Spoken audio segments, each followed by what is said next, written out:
Hello students, मेरा नाम है Shlok Vatsal. I am from the Indian institute of science, bachelor of science course. और आज हम लोग करने जा रहे हैं इक्विलिब्रियम। चलिए शुरू करते हैं। सबसे पहले इस चैप्टर के दो पार्ट्स हैं, chemical equilibrium, equilibrium in general और आयोनिक इक्विलिब्रियम। आयोनिक इक्विलिब्रियम वाले पार्ट में आपको जनरली आयन से रिलेटेड चीजें पढ़ाई जाती हैं और वो इस चैप्टर का ज्यादा इंपॉर्टेंट वाला पार्ट है, क्योंकि वहां पर आपको एसिड्स बेसिस वाले कॉन्सेप्ट्स भी एक बार रिविजिट कराए जाएंगे। केमिकल इक्विलिब्रियम के पहले आपको थोड़ी बहुत फिजिकल इक्विलिब्रियम या इक्विलिब्रियम इन जनरल की भी बातें कराई जाती हैं, तो वो सब हम लोग यहाँ पर आज देखने वाले हैं। चलिए, सबसे पहले आपको एक एग्जाम्पल दिया गया है। अगर हम एक क्लोज्ड कंटेनर में पानी भरकर रख दें तो उसके ऊपर कुछ वेपर्स कलेक्ट हो जाते हैं। यहाँ पर दो प्रोसेसेस काम में आती हैं, इवापोरेशन ऑफ वाटर और कंडेंसेशन ऑफ वेपर्स। इन दोनों प्रोसेसेस जब एक दूसरे को नलिफाई कर दें या बैलेंस आउट कर दें, उसे एक इक्विलिब्रियम का स्टेट कहा जाता है।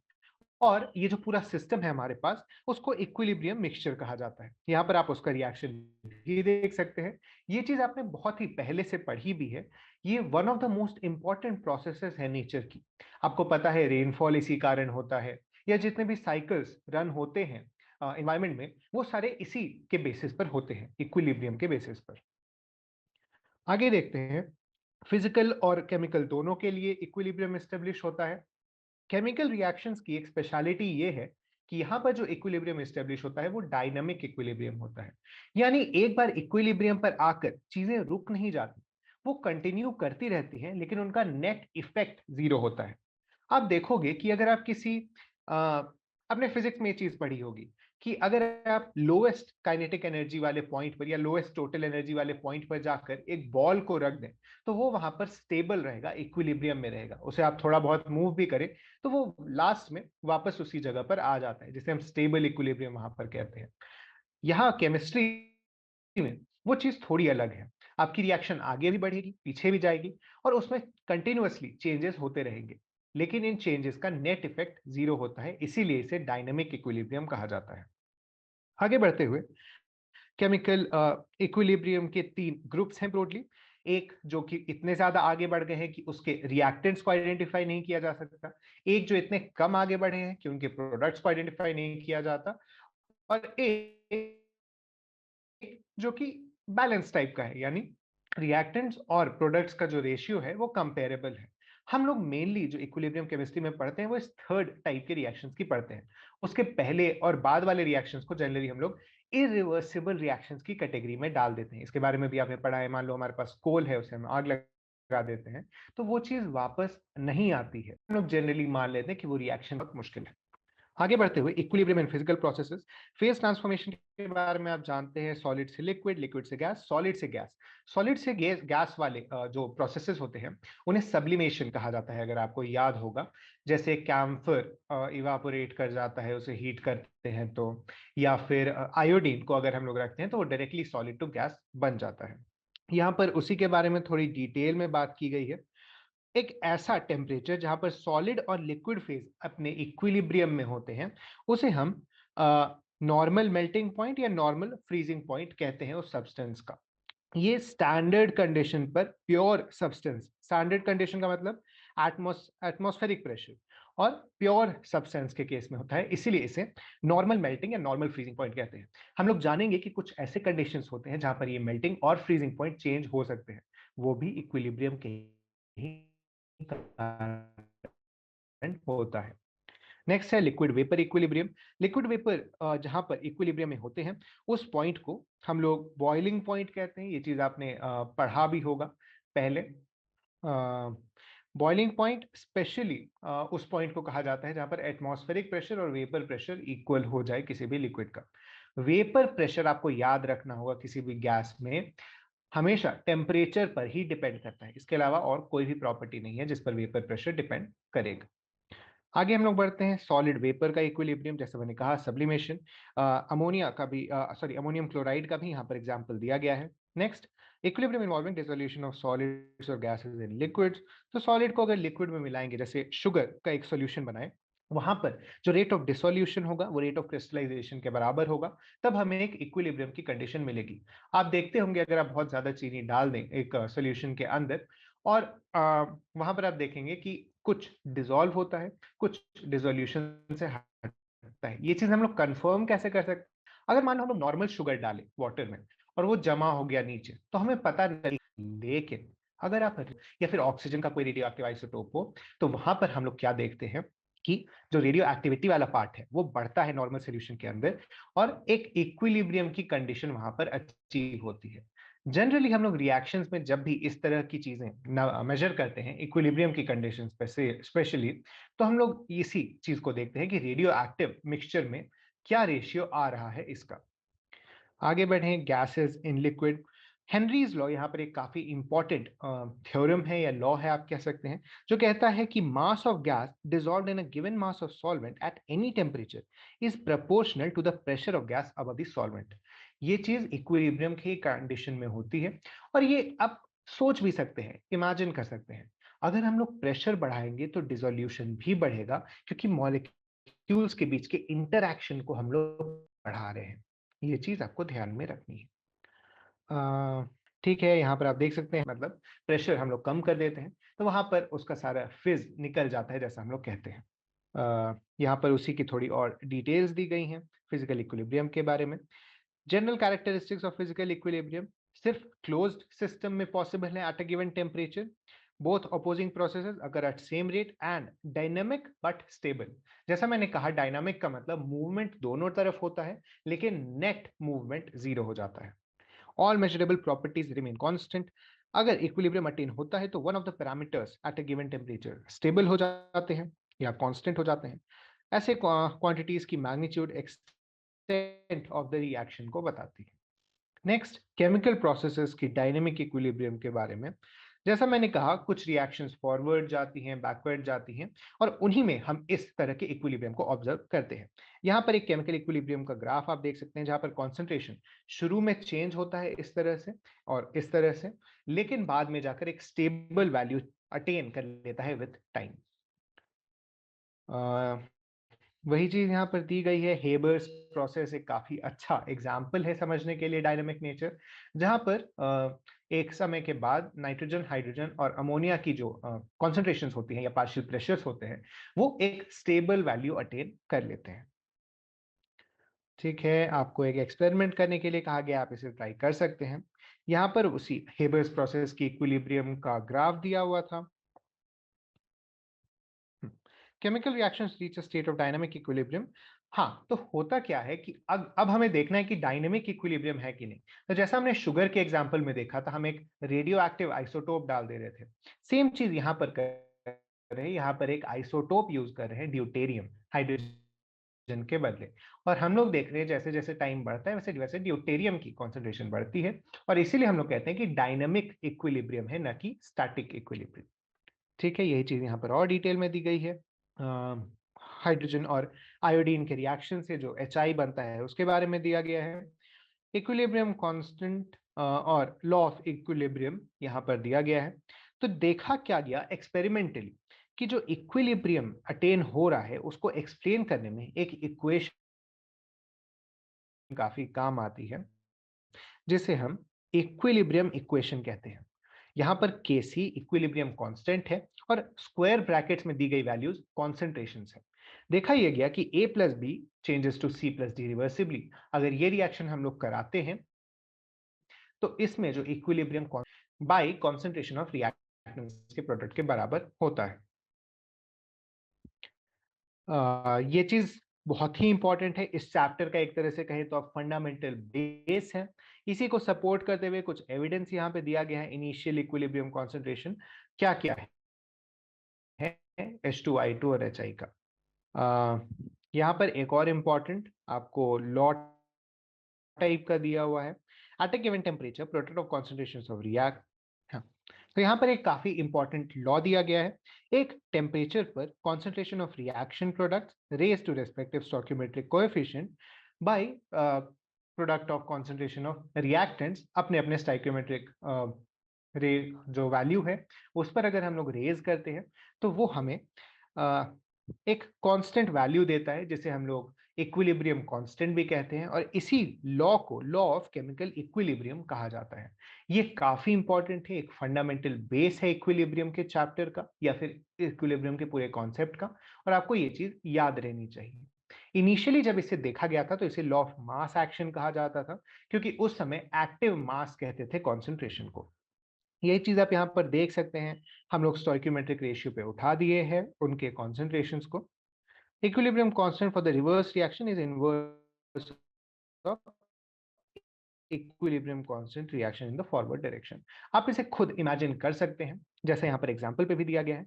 मान लो जब आप फॉरवर्ड रिएक्शन लिख रहे हैं इसकी, तो इसका रिएक्शन कांस्टेंट आएगा H2 HI⁻² by H2 into I2 की कॉन्सेंट्रेशन। लेकिन जब आप इसकी रिवर्सिबल रिएक्शन की रेट कांस्टेंट लिखेंगे, इक्विलिब्रियम कांस्टेंट लिखेंगे, तो वो क्या आएगा? यहाँ पर ऊपर आ जाएगा H2 और I2, क्योंकि ये दोनों इस रिवर्सिबल रिएक्शन के प्रोडक्ट्स हैं, और नीचे आ जाएगा HI²। तो हम लोग देख सकते हैं ये इसका जस्ट रेसिप्रोकल है, और इसे आप इंट्यूटिवली भी समझ सकते हैं कि जो चीज आगे बढ़ रही है जिस कांस्टेंट से, अगर हम लोग उसे ही पीछे लेने लगेंगे तो वो उसका रेसिप्रोकल हो जाएगा। ठीक है, नेक्स्ट हम लोग आगे बढ़ते हैं। सेम चीज पर थोड़े और एग्जांपल्स दिए हुए हैं। होमोजेनस और हेटेरोजेनस इक्विलिब्रियम। होमोजेनस इक्विलिब्रियम जहां पर सारे ही फिजिकल स्टेट में है। Equilibrium constant in gas systems. एक इंटरेस्टिंग चीज क्या है कि गैसेस के लिए हम लोग कॉन्सेंट्रेशन के साथ साथ एक और क्वांटिटी में बात करते हैं, उसे कहते हैं पार्शियल प्रेशर। पार्शियल प्रेशर निकलता कैसे है? तो आपने पढ़ा है पीवी इक्वल टू एनआरटी, जो आइडियल गैस वाला लॉ है, उसी को हम लोग यूज करते हुए इसे निकालते हैं। और इसका जो इक्विलिब्रियम कांस्टेंट आता है उसे हम लोग केपी कहते हैं। Difference in the number of product में गैसेस और रिएक्टेड में गैसेस की जो डिफरेंस है उसे कहते हैं। यानी अगर आपके पास दिया हो, जैसे यहाँ पे हम लोग देखते हैं प्रोडक्ट्स में नंबर ऑफ गैसेस कितने हैं, तो 2, यहाँ 2HI है, रिएक्टेड में -4। कुछ रिएक्शंस आपके पास ऐसे आएंगे जहां पर ये डेल्टा एन जीरो नहीं होगा, और वहां पर केपी और केसी की वैल्यू अलग अलग आती है। नेक्स्ट चीज क्या है? हाँ, हेटेरोजेनस इक्विलिब्रियम। हेटेरोजेनस इक्विलिब्रियम में सारे फिजिकल स्टेट्स सेम नहीं होंगे, और आपको वहां पर के और केसी का एक या मिक्सचर टाइप का यूज करना पड़ेगा। यानी जहां पर भी आपको कॉन्सेंट्रेशंस में एक्सप्रेस करना है, यानी सॉल्यूशंस के अंदर, वहां पर आप कॉन्सेंट्रेशन में एक्सप्रेस करेंगे, करना होगा गैसेस के अंदर। यहाँ पर एक इंटरेस्टिंग चीज ये है कि सॉलिड्स और प्योर लिक्विड्स को हम लोग इक्विलिब्रियम कांस्टेंट के इक्वेशन में नहीं लिखते हैं। ऐसा होता क्यों है? तो देखो, हम लोग इसे डिराइव भी कर सकते हैं, ये चीज एक्सरसाइज में भी है। मैं यहाँ पर ही आपको करके एक बार दिखा दे रहा हूँ। हमारे पास कॉन्सेंट्रेशन क्या होता है? मास, न sorry, number of moles by volume. Number of moles को हम लोग क्या लिख सकते हैं? Mass by molar mass by volume. अब मास बाय वॉल्यूम को हम लोग क्या लिख सकते हैं? डेंसिटी, और ये divided by molar mass.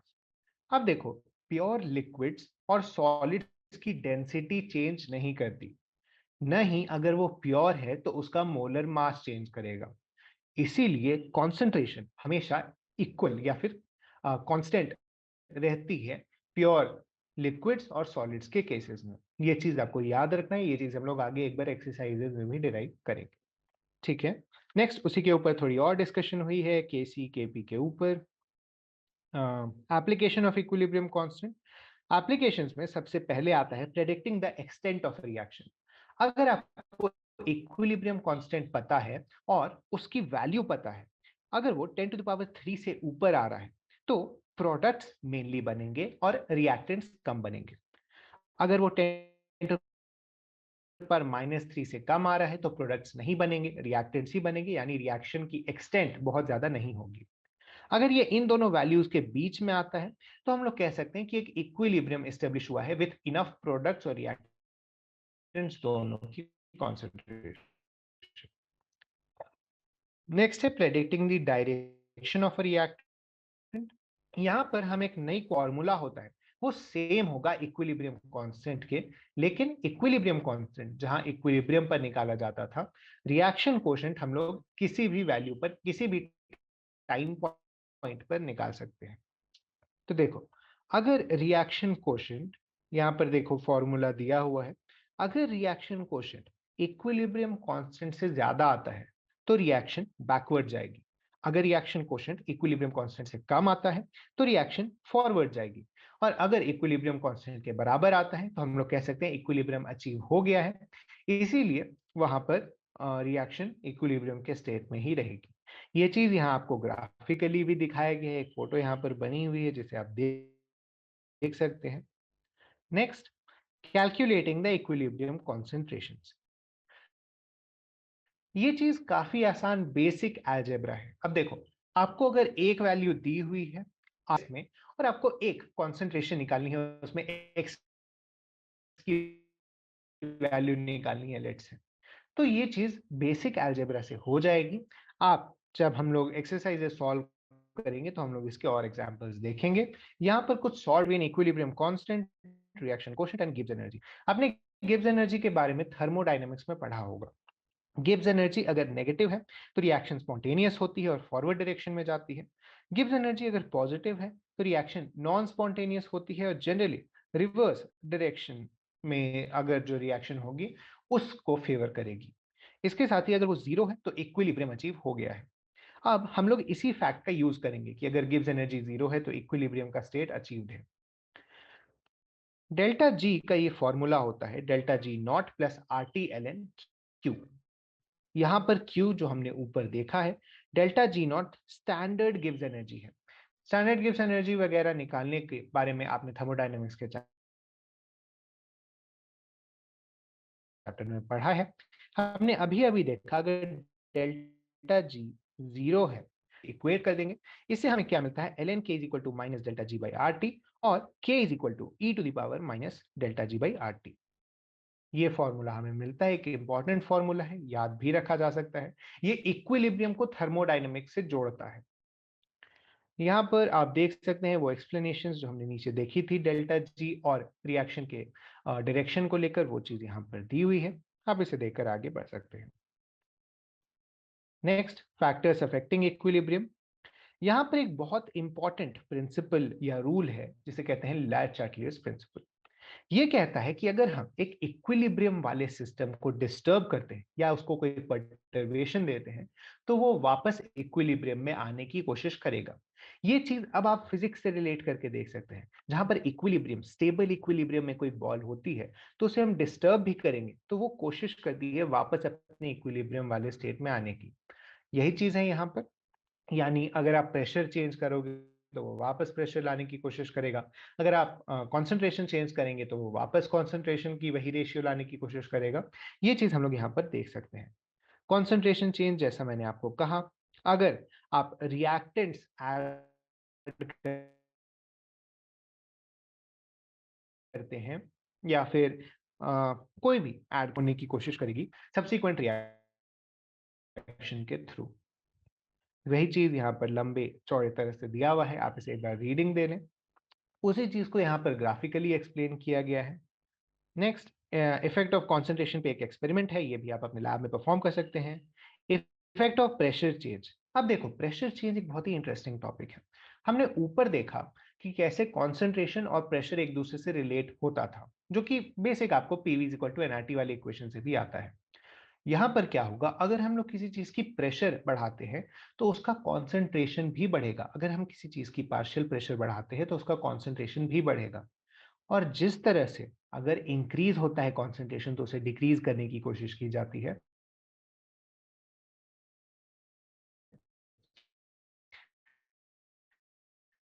Same तरह से अगर प्रेशर इंक्रीज होता है तो उसे डिक्रीज किए जाने की कोशिश की जाती है। प्रेशर बढ़ा दें तो रिएक्शन उस तरफ जानी चाहिए जहां पर नंबर ऑफ गैस मॉलिक्यूल्स कम है। ऐसा क्यों? आपने पढ़ा है PV is equal to N R T. अब वॉल्यूम कांस्टेंट है, आर एक कांस्टेंट है और टेम्परेचर कांस्टेंट है, तो पी डायरेक्टली प्रोपोर्शनल हो जाता है एन के। अब पी अगर बढ़ गया है और उसे कम करना है तो हम क्या चेंज कर सकते हैं? वॉल्यूम तो फिक्स्ड है कंटेनर का, टेम्परेचर कांस्टेंट है और आर तो खैर एक यूनिवर्सल ही कांस्टेंट है। इसीलिए हम लोग एन कम करने की कोशिश करते हैं रिएक्शन में। वो एन कम कैसे होगा? तो नंबर ऑफ मॉलिक्यूल्स कम करके वो एन कम किया जा सकता है। यही चीज हम लोग यहाँ पर देखते हैं।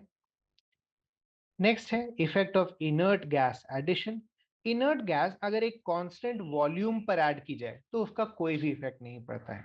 यहां पर एक चीज दी गई है, अगर प्रेशर कांस्टेंट हो और तब उसमें इनर्ट गैस ऐड किया जाए, तो आप खुद देखो कि अगर प्रेशर कांस्टेंट है और उसमें कोई नया गैस ऐड किया जा रहा है, तो वहां पर होगा क्या? आपके जो पुराने गैसेस थे उनका कंट्रीब्यूशन टू द प्रेशर कम होगा, यानी उनका पार्शियल प्रेशर कम हो जाएगा, यानी उनकी कॉन्सेंट्रेशन कम हो जाएगी। तो इसे आप चेंज इन प्रेशर टाइप का ही सिचुएशन समझकर डील करें। बस आपको ये याद रखना है कि कांस्टेंट वॉल्यूम पर इनर्ट गैसेस ऐड करने पर कोई भी इफेक्ट नहीं पड़ेगा। Next, effect of temperature change. Temperature change का इफेक्ट आप थर्मोडायनेमिक्स से समझ सकते हैं। डेल्टा जी चेंज हो जाएगा डेल्टा एच इंटू टी वाले टर्म के चेंज होने से। नेक्स्ट है इफेक्ट ऑफ टेम्परेचर पे एक्सपेरिमेंट। सेम चीज आप अपने लैब में परफॉर्म कर सकते हैं। इफेक्ट ऑफ अ कैटलिस्ट, ये बहुत ही इंटरेस्टिंग चीज है। आपने पढ़ा है या फिर आप पढ़ेंगे क्लास 12 में एक्चुअली। कैटलिस्ट करता क्या है? कैटलिस्ट आपको एक ऑल्टरनेटिव पाथवे देता है जिसके कारण रेट ऑफ रिएक्शन तेज हो जाती है। रेट ऑफ रिएक्शन तेज होती है, ना कि रिएक्शन के एंड प्रोडक्ट्स। आपका एंड प्रोडक्ट डिसाइड करता है इक्विलिब्रियम कांस्टेंट या फिर इक्विलिब्रियम के कॉन्सेंट्रेशंस, ना कि उस तक पहुंचने का रेट। इसीलिए कैटलिस्ट का एडिशन कोई भी इफेक्ट नहीं डालता है अपने कॉन्सेंट्रेशन के ऊपर या फिर इक्विलिब्रियम कांस्टेंट के ऊपर। तो ये चीज यहाँ पर दी हुई थी, हेबर ने डिस्कवर किया था एक कैटलिस्ट, उसी के बाद कुछ रिएक्शंस हुए थे। ठीक है। Next, ionic equilibrium in a solution. जैसा मैंने कहा था, इस चैप्टर का दूसरा पार्ट आयोनिक इक्विलिब्रियम है। आयंस आप जानते हैं जो डिसोसिएट कर जाते हैं। आयोनिक सॉलिड्स के बारे में आपने पढ़ा है, आयोनिक बॉन्ड्स के बारे में भी आपने पढ़ा है। Acids, basis and salts. Acids, basis and salts actually काफी समय से हमारे इमेजिनेशन में है, हम उसे समझने की कोशिश कर रहे हैं और उसके रिगार्डिंग कुछ रूल्स दिए गए या फिर कुछ हाइपोथेसिस दी गई हैं, कुछ डेफिनेशंस दिए गए हैं। सबसे पहले आता है आर्हेनियस का कॉन्सेप्ट। आर्हेनियस ने कहा एसिड्स वो कंपाउंड्स हैं, ये डेफिनेशन आप याद करेंगे, आपको बहुत पहले से पढ़ाया जा रहा है। एसिड्स वो कंपाउंड्स हैं या फिर वो मॉलिक्यूल्स हैं जो H प्लस देते हैं सॉल्यूशन के अंदर, और बेसिस वो मॉलिक्यूल्स हैं जो OH माइनस देते हैं। इससे कुछ एसिड्स और बेसिस की डिफरेंशिएशन तो हुई, लेकिन कई सारे ऐसे कंपाउंड्स थे जो एसिडिक या बेसिक बिहेवियर शो कर रहे थे, लेकिन इस डेफिनेशन से वो कवर नहीं हो पा रहे थे। इसीलिए ब्रॉन्स्टेड लॉरी ने एक नया कॉन्सेप्ट दिया, एसिड्स वो कंपाउंड है जो H प्लस देते हैं और बेसिस वो कंपाउंड है जो H प्लस एक्सेप्ट करते हैं। ये डेफिनेशन कुछ और नए कंपाउंड को कवर करी थी, लेकिन अभी भी कुछ ऐसे कंपाउंड थे जो एसिडिक या बेसिक बिहेव पा रहे थे। उसके बाद लुइस ने एक OH माइनस की पूरी खेल को ही खत्म कर दिया। उन्होंने कहा कि अगर कोई कंपाउंड लोन पे डोनेट करता है तो वो लुइस है। इसके बारे में आपने बॉन्डिंग में पढ़ा था, और नेक्स्ट ईयर जब आप कोऑर्डिनेशन पढ़ेंगे तो इसके बारे में और भी डिटेल में आप जानेंगे। अभी के लिए आप बस इन तीनों की डेफिनेशंस याद रखें। एक चीज आप नोटिस करेंगे वो ये है कि अर्हेनियस कॉन्सेप्ट के अकॉर्डिंग जो एसिड्स होते हैं वो ब्रॉन्स्टेड लॉरी कॉन्सेप्ट के हिसाब से भी एसिड्स हैं, और ब्रॉन्स्टेड लॉरी के जो बेसिस वो लुइस के अकॉर्डिंग भी बेसिस हैं। ये चीज बस आप याद रखिएगा, तीनों के बीच में कोरिलेशन है। आगे बढ़ते हुए, लुइस एसिड्स एंड बेसिस, जैसा मैंने कहा, ionisation of acids and basis.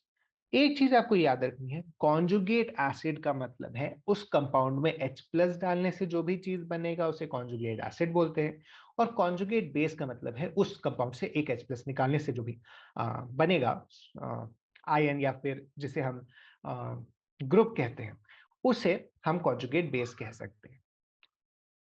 ठीक है। आगे बढ़ते हुए, stronger acid donates a proton to stronger base. एक चीज यहाँ पर हम जानेंगे आगे चलकर, चलिए, सबसे पहले आयनाइजेशन कांस्टेंट ऑफ वाटर और आयनिक प्रोडक्ट के बारे में जानते हैं। तो ionic product of water KW define किया जाता है H प्लस और OH माइनस की कॉन्सेंट्रेशन के प्रोडक्ट को। 298 केल्विन जो रूम टेम्परेचर हम मानते हैं, उस पे ये होता है 10 to the power minus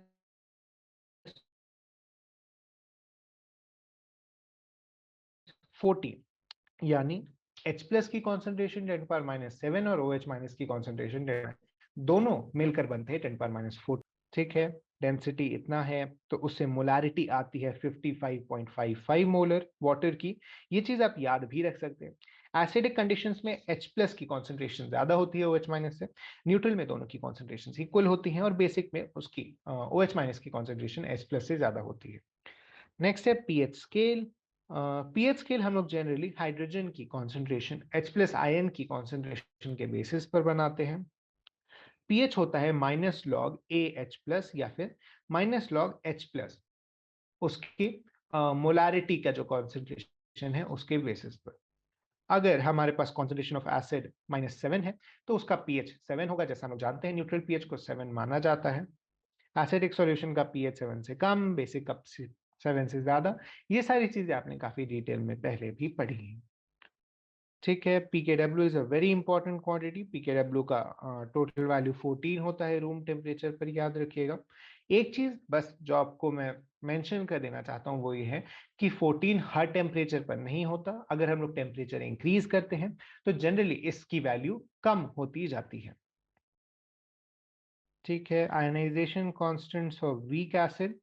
week acid के केस में होता क्या है कि डिसोसिएशन पूरा नहीं होता, इसीलिए हम लोग इसकी जब आयनाइजेशन कांस्टेंट निकालते हैं तो वहां पर हम लोग इसका ध्यान रखते हैं कि हम लोग ये ना लें कि इसकी कॉन्सेंट्रेशन पूरी तरह से चेंज हो गई है।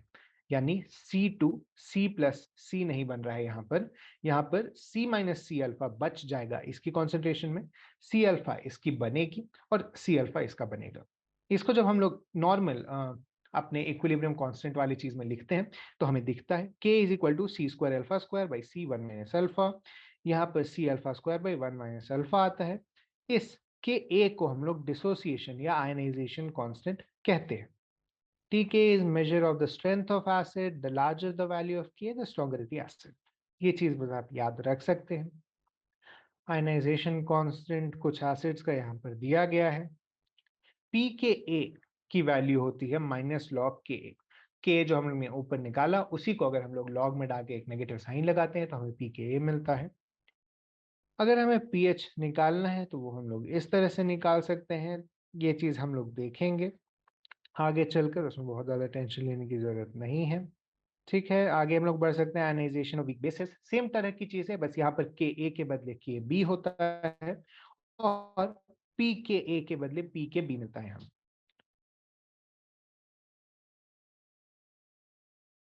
ठीक है, ये चीज हो गया। Relation between K A and K B, हम P H plus P O H को पी के डब्ल्यू के बराबर लिखे थे। ये 14 था, इसको हम लोग लिख सकते हैं minus log H plus plus minus log O H minus और की कॉन्सेंट्रेशन 10 टू द पावर। हाँ, तो जैसा मैं कह रहा था, इन दोनों की कॉन्सेंट्रेशन का प्रोडक्ट आप देख सकते हैं यहाँ पर आएगा 10 टू पावर 14। और इसी चीज को हम लोग यूज करते हुए पीके और पीके बी के भी बीच के रिलेशन को निकालते हैं। हमें मिलता क्या है, के इंटू के बी जो है वो के डब्ल्यू के बराबर आता है। और हम लोग जानते हैं के डब्ल्यू की वैल्यू क्या है, 10 पावर माइनस 14। और ये चीज हम लोग एक्सपेरिमेंटली भी वेरीफाई कर सकते हैं। Next, the equilibrium constant for net reaction obtained by adding two or more reactions equals to the equilibrium constant for individual reactions के products। ये चीज इंपॉर्टेंट है इसलिए क्योंकि कई बार क्या होगा, आपको एक कॉम्बिनेशन ऑफ रिएक्शंस दिए रहेंगे और आपको उन सभी का नेट रिएक्शन कांस्टेंट निकालना पड़ता है या इक्विलिब्रियम कांस्टेंट निकालना पड़ता है। K into K B is equal to K W, ये चीज आप देख सकते हैं। डाई और पॉली बेसिक एसिड्स और di and poly acidic bases के बारे में यहाँ पर दिया गया है। आपको K1 K2 निकालना होता है। जनरली हम लोग क्या देखते हैं कि K1 काफी हाई होता है एज कम्पेयर टू K2। आप ये चीज जान ही सकते हैं, पहला हाइड्रोजन निकालना आसान होगा, उसके बाद उसकी अट्रैक्शन बढ़ जाएगी अपने आयोनिक पेयर के साथ, और इसीलिए वहां से दूसरा H प्लस निकालना मुश्किल हो जाता है। Factors affecting acid strength, polarity, ये सब तो हम लोग इस चीज को यहाँ पर स्किप कर सकते हैं। Common ion effect in ionisation of acids and bases. देखा क्या जाता है, आपने ऊपर भी देखा, हम लोग के पास इक्विलिब्रियम कांस्टेंट में जो भी वैल्यूज दी गई है, अगर उनमें से किसी की कॉन्सेंट्रेशन पहले से ऊपर कर दी जाए तो उसकी जो नई कॉन्सेंट्रेशन ऐड होगी एसिडिक स्ट्रेंथ के कारण वो कम होगी। अब देखो HCl है मान लो और वो डिसोसिएट हो रहे, HCl एक्चुअली स्ट्रॉन्ग एसिड है, उसकी एग्जांपल हम लोग नहीं लेते। मान लो CH3COOH है, वो डिसोसिएट होता CH3CO माइनस और H प्लस में। अगर हम लोग पहले से CH3CO माइनस की कॉन्सेंट्रेशन को काफी ज्यादा बढ़ा देंगे तो हमें क्या दिखेगा कि उसकी डिसोसिएशन कम हो जा रही है और हेंस उसकी जो एसिडिक स्ट्रेंथ है वो कम हो जा रही है। ये चीज कॉमन आयन इफेक्ट कहलाती है, क्योंकि कॉमन आयन के कारण एसिडिक या बेसिक स्ट्रेंथ कम होती जा रही दिख रही है। नेक्स्ट, ये चीज उसी के बारे में एक्सप्लेनेशन है, किस तरह से कॉमन आयन इफेक्ट हम लोग मैथमेटिकली देख सकते हैं। Hydrolysis of salts and the pH of their solution. कुछ नहीं, आपको बस एक रिएक्शन इक्विलिब्रियम की लिखनी आनी चाहिए और उसको मैथमेटिकली एक्सप्रेस करना आना चाहिए इक्वेशन के फॉर्म में, और उसके बाद आप कोई भी क्वेश्चन सॉल्व कर सकते हैं। आयनिक इक्विलिब्रियम में एक बहुत ही इंपॉर्टेंट चीज है कि आपको उसको अप्रोक्सीमेट करने आना चाहिए। यानी इसमें कई सारे कैलकुलेशंस होते हैं, काफी एक्यूरेट कैलकुलेशन आपको चाहिए होती है। कई बार वो चीज जरूरी नहीं होता है, अगर आप एक अप्रोक्सीमेट वैल्यू भी लेंगे तो आपको अच्छा खासा रिजल्ट आ जाएगा। ये चीज हम लोग आगे आने वाले क्वेश्चंस में भी देखेंगे। वो होता है 7+12 pk माइनस pkb। ये एक इंपॉर्टेंट फॉर्मूला, आप इसे याद रख सकते हैं। ठीक है, बफर सॉल्यूशन। बफर जनरली उन सॉल्यूशंस को कहा जाता है जो एक पीएच कांस्टेंट या फिर मेंटेन करने की कोशिश करते हैं।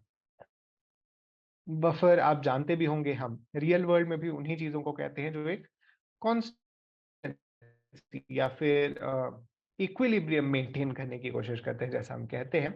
बफर्स बनाते कैसे हैं, तो एक सॉल्ट लेते हैं, उसका कॉन्जुगेट एसिड या कॉन्जुगेट बेस लेते हैं, उसके साथ हम लोग दोनों को मिक्स करते हैं और उससे हमें एक pKa मिलता है। उसके साथ ही हमें सॉल्ट और नॉर्मल उसके कॉन्जुगेट एसिड या बेस की कॉन्सेंट्रेशन मिलती है, और उसे ही हम लोग एक बफर सोल्यूशन कहते हैं।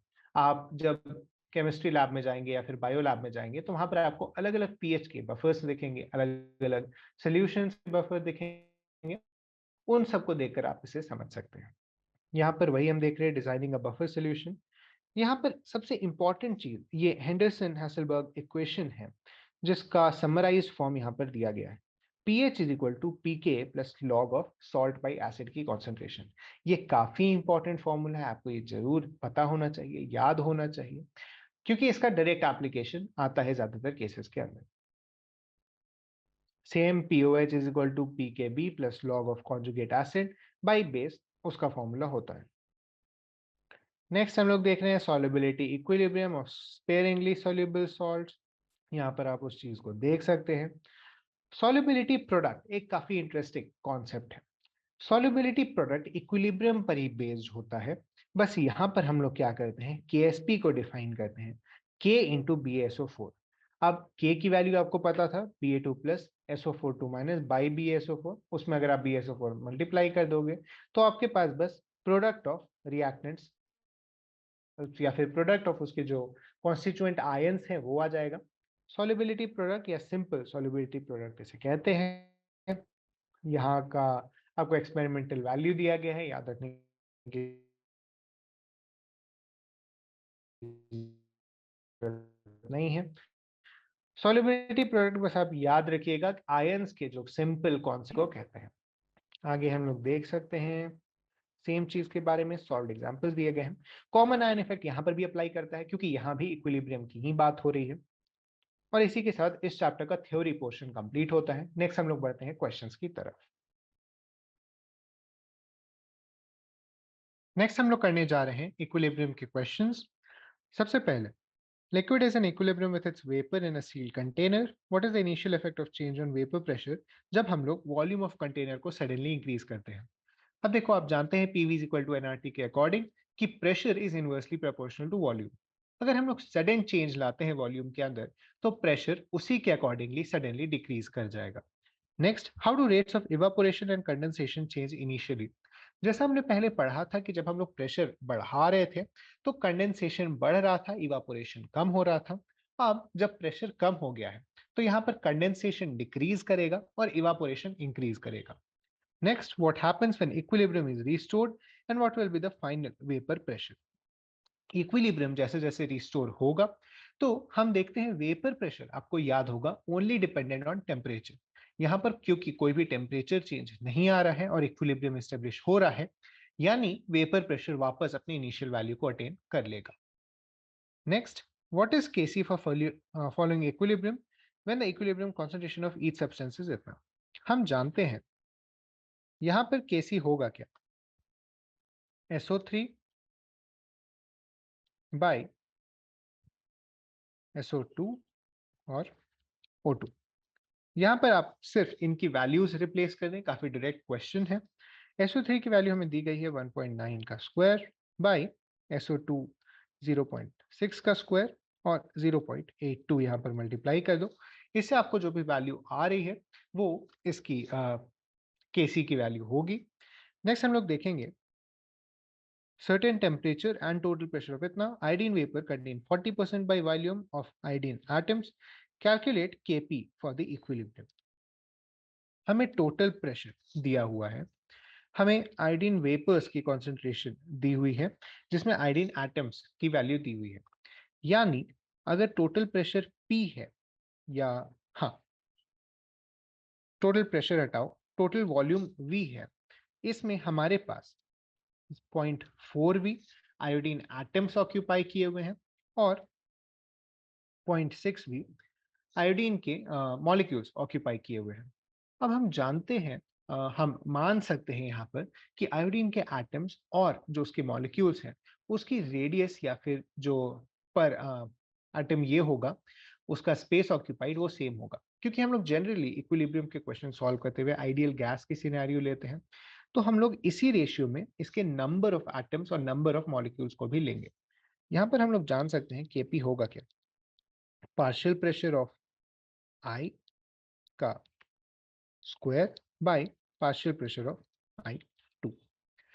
यहाँ पर इसको इस तरह से भी लिख सकते हैं Kc into delta N, Kc into RT to the power delta N. यहाँ पर डेल्टा एन क्या है? तो 1 है। Kc क्या है? तो 0.4 का स्क्वायर बाई 0.6। R की वैल्यू आप बैठा दीजिए यहाँ पर 8.314 और टेम्परेचर की वैल्यू आपको यहाँ पर बिठानी पड़ेगी, तो आपको जो वैल्यू मिलेगी वो हम लोग इस तरह से निकाल सकते हैं। यहाँ पर हम लोग एक और चीज देखते हैं कि हमें टोटल प्रेशर दिया हुआ है, इससे हम लोग पार्शियल प्रेशर निकाल सकते हैं क्योंकि हमें वॉल्यूम का रेशियो पता है। वॉल्यूम के रेशियो के इनवर्स होगा प्रेशर का रेशियो, ये चीज हम लोग समझ सकते हैं। इसीलिए आप देखो ये क्या होगा, 0.6 का स्क्वायर बाई 0.4 यानी 0.36 बाई 0.4, इसे हम लोग 10/9 लिख सकते हैं, तो हमें 0.9 आ जाएगा केपी की वैल्यू। इस तरह से आपको अलग अलग फॉर्मूले यूज करने होते हैं, अलग अलग सिचुएशंस के अंदर आपको अपने अकॉर्डिंगली इसे लिखना पड़ेगा। नेक्स्ट हम लोग बढ़े, right the expression for equilibrium constant for each of the following reactions. हम लोग जानते हैं केसी होता क्या है, C to the power C, D to the power D by A to the power A, B to the power B। इसी चीज को यहाँ पर लिखते हैं। पहले वाले केस में क्या होगा, NO का स्क्वायर Cl, सॉरी Cl2 और नीचे NOCl का स्क्वायर। सिमिलरली नेक्स्ट केस में होगा CuO का square NO2 to the power 4 O2 by O. यहाँ पर एक चीज ध्यान देने वाली ये है कि ये सॉलिड है और ये भी सॉलिड है, हम जानते हैं कि सॉलिड की कॉन्सेंट्रेशन चेंज नहीं करती है क्योंकि उसकी डेंसिटी और मॉलिक्यूलर मास सेम है, तो इसीलिए यहाँ से CO हट जाएगा और नीचे भी हमारे पास कुछ नहीं आएगा बाई 1। ये हमारा KC आ गया इस केस के अंदर। नेक्स्ट है CH3CO C2H5 aqueous, H2O liquid और ये दोनों। H2O लिक्विड अगेन यहाँ पर नहीं आएगा क्योंकि ये एक प्योर लिक्विड है।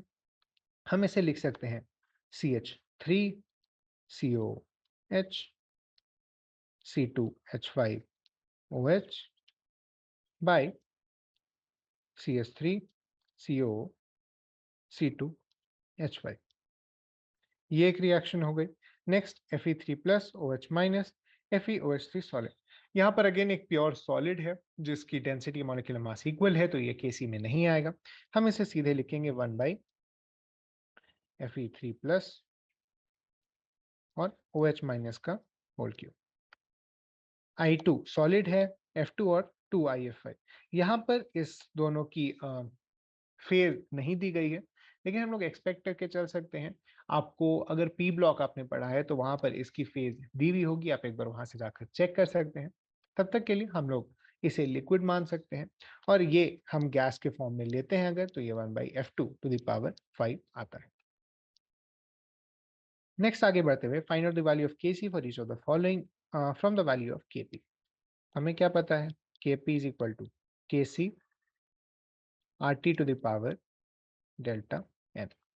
अब देखो डेल्टा n की वैल्यू क्या है, यहाँ पर 1 है और यहाँ पर भी 1 है, यानी कि C जो होगा वो अपना Kp बाई 1314 इंटू टेम्परेचर जो भी आपका दिया हुआ है टू द पावर 1 इन दोनों केसेस के अंदर होगा। फर्स्ट केस में Kc हो जाएगा 1.8 इंटू 10⁻² बाई 8.314 इंटू 500, और दूसरे केस में होगा 167 by 8.314 into 1073। Next, for the following equilibrium Kc की वैल्यू दी गई है। Both the forward reaction are elementary biomolecular reactions. What is Kc for the reverse reaction? हम जानते हैं रिवर्स रिएक्शन का जो Kc होता है, मान लो इसे हम KcR लिखते हैं, वो 1/Kc के बराबर होता है। तो इससे हम बस 1/6.3 इंटू 10⁻14 लिख सकते हैं। यहाँ पर आप एक चीज देखोगे, हमें बहुत ही क्लियरली मेंशन किया गया कि एलिमेंटरी बाईमॉलिक्यूलर रिएक्शंस है, यानी अननेसेसरी स्टेप्स नहीं है बीच में। अगर अननेसेसरी स्टेप्स भी होंगे तो हम जानते हैं कि जो इक्विलिब्रियम कांस्टेंट होता है वो प्रोडक्ट ऑफ रिएक्शंस होता है, तो हमें जो फाइनल इक्विलिब्रियम कांस्टेंट मिलेगा वो सेम ही मिलेगा दोनों केसेस में। इसीलिए हम चाहे वो बाईमॉलिक्यूलर एलिमेंटरी हो या ना हो, दोनों केसेस में ये चीज लिख सकते हैं 1/6.3 10⁻14 के बराबर होगा। नेक्स्ट है explain why pure liquids and solids can be ignored. जैसा मैंने वहां पर भी डिराइव किया था, concentration is equal to number of moles by volume. इसे हम लोग लिख सकते हैं mass by molar mass by volume. Mass by volume को हम लोग डेंसिटी लिख सकते हैं, डेंसिटी बाय मोलर मास। ये डेंसिटी भी कांस्टेंट रहती है बोथ सॉलिड्स और प्योर लिक्विड्स के केस में, और उनका मोलर मास भी कांस्टेंट रहता है। इसीलिए हमें कॉन्सेंट्रेशन इक्वल मिलती है पूरे रिएक्शन के दौरान, और इसीलिए हमें मेंशन करना जरूरी नहीं है, हम इग्नोर कर सकते हैं इसे। आगे बढ़ते हुए, reaction between N2O2 takes place as follows. If a mixture of इतना इतना is placed in 10-liter reaction vessel and allowed to form, ये determine the composition of the equilibrium mixture। अब देखो आपको Kc की वैल्यू दी हुई है। सबसे पहले क्या होगा, हम इस रिएक्शन को लिख लेते हैं 2N2 plus O2 will form 2N2। हमें शुरू में दिया हुआ है 0.482, ये हमें दिया हुआ है 0.933, और ये हमारे पास 0 है। मान लो x moles of oxygen react करते हैं तो हमें मिलेगा 2x मोल्स ऑफ दिस, तो हमें मिला 0.482 माइनस 2x, 0.933 माइनस x, और यहाँ पर बन जाएगा आपके पास 2x रिएक्टेंस, सॉरी प्रोडक्ट। अब Kc की वैल्यू क्या है, 2 into 10⁻37 is equal to 2x का square by 0.933 minus x into 0.482 minus 2x। अब बस आप इसे इक्वेट कर दो, तो ये रिएक्शन थोड़ी मुश्किल है लिखने में, लेकिन एक चीज अगर आप नोटिस करोगे तो आपको ये मिलेगा कि हम इसे ऑलमोस्ट एक तरह से लिख सकते हैं। चलो इसको तो हम मल्टीप्लाई कर लेते हैं। आगे हमारे पास 0.933 into 0.482 plus 2x² minus 0.933 into 2x minus 0.482 into x। इस साइड हमें क्या मिला? 2x² into 10⁻37। अगर हम इसे इस तरफ ले आएंगे तो अब देखो, इस वैल्यू के सामने इस वैल्यू की कोई मतलब नहीं है, तो हम इसे हटा देते हैं। इसके साथ ही हमें क्या मिलेगा जब हम इसे कंसिडर करें? मान लो ये काफी छोटी वैल्यू है एज कंपेयर टू दिस। हम जब इसे एक कैलकुलेशन सॉल्वर में डालते हैं, इक्वेशन सॉल्वर के अंदर, तो हमें x की वैल्यू जो मिलेगी वो काफी छोटी मिलेगी। और ये चीज हमें क्या दिखाता है? याद होगा आपको एक्सटेंट ऑफ रिएक्शन जब हम लोग पढ़ रहे थे तो हमें क्या मिल रहा था? अ, हम लोग एक्चुअली इसको भी इग्नोर कर सकते हैं। अगर आप थोड़ा गौर से देखोगे तो हमें क्या मिलेगा कि जो एक्सटेंट ऑफ रिएक्शन है वो काफी लो है। इसका क्या कारण है? तो केसी की इतनी छोटी वैल्यू, जैसा हमने ऊपर देखा भी था, अगर 10⁻³ से छोटा आ रहा है तो वो काफी कम एक्सटेंट ऑफ रिएक्शन मानी जाती है। नेक्स्ट है nitric oxide react with this of mole is mixed in container of is obtained, calculate the equilibrium amount of NO and Br। ठीक है, इसमें कोई चिंता की बात नहीं है, ये तो सिंपल स्टोइक्योमेट्री का ही क्वेश्चन दिख रहा है। ये था 0.087, 0.0437, ये 0। अब देखो हमें क्या मिला? 7 minus 2x, 0.0437 minus x is equal to 2x। अब आपको 2x की वैल्यू दी हुई है, आप इसे कट कर दो। 0.0259 आपको x की वैल्यू मिल गई। आप यहाँ पर डाल दो 0.437 माइनस 0.0259, यहाँ पर गया 12, 7, 1, 0.0178 ये आ गई। और यहाँ पर इसको इंटू 2 करके डालना होगा। इंटू 2 इसका दिया ही हुआ है, माइनस 0.0518। क्या आएगा देख लो, 2 इधर, 6 माइनस 1 5, और यहाँ पर 3। आपको ये दोनों वैल्यूज मिल गई, आप इसे लिखकर आगे बढ़ सकते हैं। Next question, at 450 kelvin Kp is equal to इतना, for the given equilibrium what is the Kc at this temperature. फिर से वही चीज, Kc is equal to Kp, sorry Kp is equal to Kc RT to the power delta n। यहाँ पर Kp है 2 into 10⁻10 Kc। यहाँ पर delta n आ रहा है -1। देखो 2 minus 1 minus 2 is equal to -1। RT की वैल्यू आप लिख लो, तो हमारा Kc क्या आएगा? 8.314 इंटू 450 इंटू 2 इंटू 10⁻10। इसकी वैल्यू आप कैलकुलेट कर लो, ये आपका Kc आ गया। Next, a sample of HI is placed in a flask at a pressure of itna. At equilibrium, the partial pressure is itna. What is the Kp for the given equilibrium? ठीक है, शुरुआती values क्या दी हुई है? 0.200। अब देखो partial pressure is इतना, 0.4 यहाँ आ गया। अब देखो अगर इसका 0.2 माइनस 2x होता तो ये बनाता दोनों की x और x, क्योंकि इसके 2 से इसका 1 और 1 बन रहा है। यहाँ पर ये इक्वल टू है 0.04 के, तो इससे आया क्या? 2x is equal to 0.16, x आ गया 0.08। हेंस इसकी वैल्यू होगी 0.08, इसकी वैल्यू 0.08। अब इसे Kp तो आप निकाल ही सकते हो, 0.08 इंटू 0.08 बाई 0.04 का होल स्क्वायर, 2, 2, इसकी वैल्यू आ गई 4। आगे बढ़ते हुए mixture of 1.57 mole of N2, 1.92 mole of H2 and 8.13 mole of NH3 is introduced into a 20-liter reaction vessel at 500 Kelvin. At this temperature, the equilibrium constant for this reaction is this. Is the reaction mixture at equilibrium? If not, what the direction of the net reaction? आपको पता होगा direction निकालने के लिए हम लोग Q निकालते हैं, तो Q की वैल्यू क्या आई? NH3 का होल स्क्वायर, NH3 ये रहा 8.13 का whole square divided by N2, N2 का वैल्यू है 1.57, H2 1.92 का होल क्यूब। क्या ये वैल्यू इससे बड़ी है या छोटी है? आप चाहे तो कैलकुलेट कर लो, या आप अगर सिंपली भी देखो, ये 8 के स्क्वायर के बराबर है, ऑलमोस्ट 64 मान सकते हैं। ये वाला 2 के क्यूब के बराबर है, ऑलमोस्ट 8, और ये 1.5 मान लो। ठीक है, हमें दिख क्या रहा है? 64/12 टाइप की वैल्यू दिख रही है। ये हमें ऑलमोस्ट 5 के अराउंड वैल्यू देगा। अब देखो, ये वैल्यू है 170 और यहाँ पर हमें वैल्यू मिली है 5। हेंस क्यू की वैल्यू कम है, ये इक्विलिब्रियम पर नहीं है।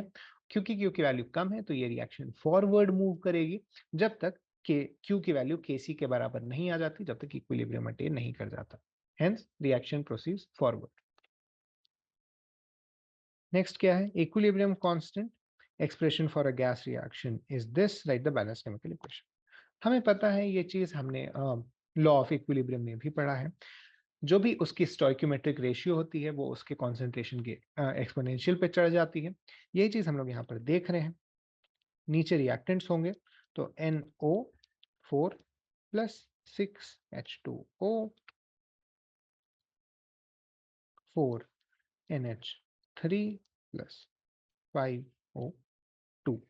क्या ये बैलेंस्ड है? तो 4N 4N, 12H 12H, 10O 10O। Hence ये एक बैलेंस्ड रिएक्शन है।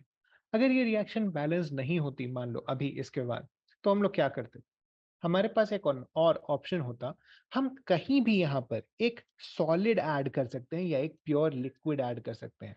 तो मान लो हमारे पास कोई ऐसी सिचुएशन आती जहां पर ये बैलेंस्ड नहीं होता, वहां पर हम लोग कुछ सॉलिड्स ऐड करने की कोशिश करते, कुछ प्योर लिक्विड्स ऐड करने की कोशिश करते, तब जाकर हमें एक करेक्ट बैलेंस्ड इक्वेशन मिलता। तो ये चीज ध्यान में रखना कि हमारे रेट लॉ में, या सॉरी हमारे इक्विलिब्रियम के जो इक्वेशन है उसमें प्योर लिक्विड्स और सॉलिड्स मेंशन नहीं है।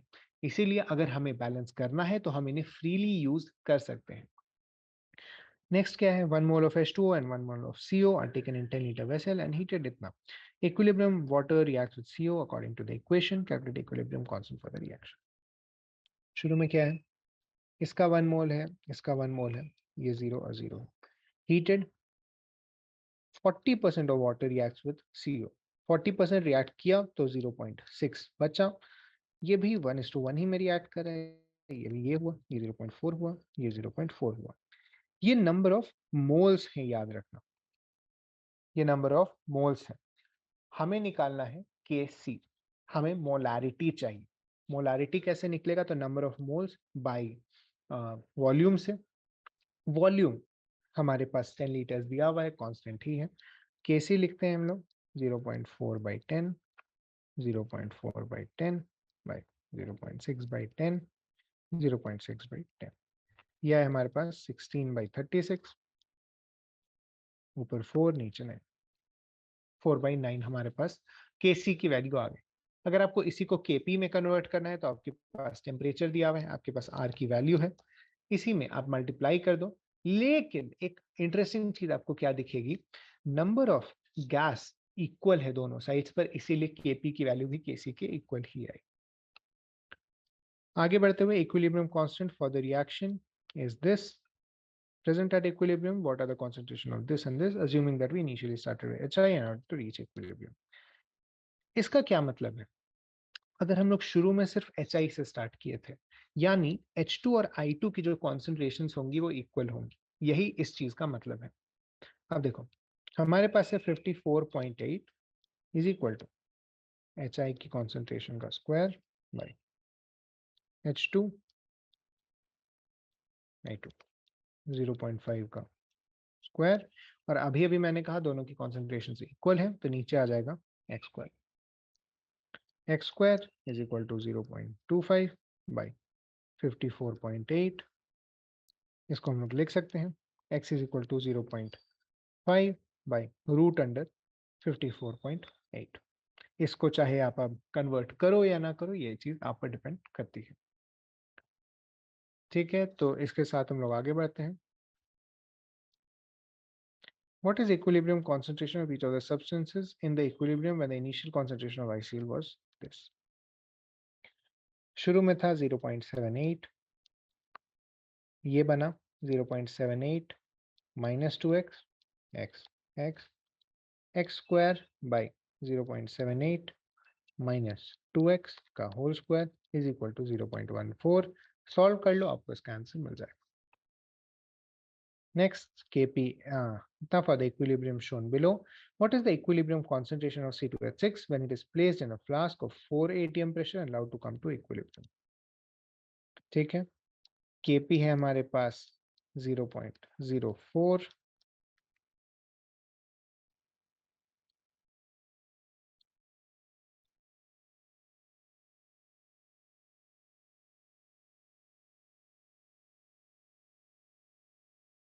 ठीक है। What is the equilibrium concentration of C2H6 when it is placed in a flask at 4 atm pressure and allowed to come to equilibrium?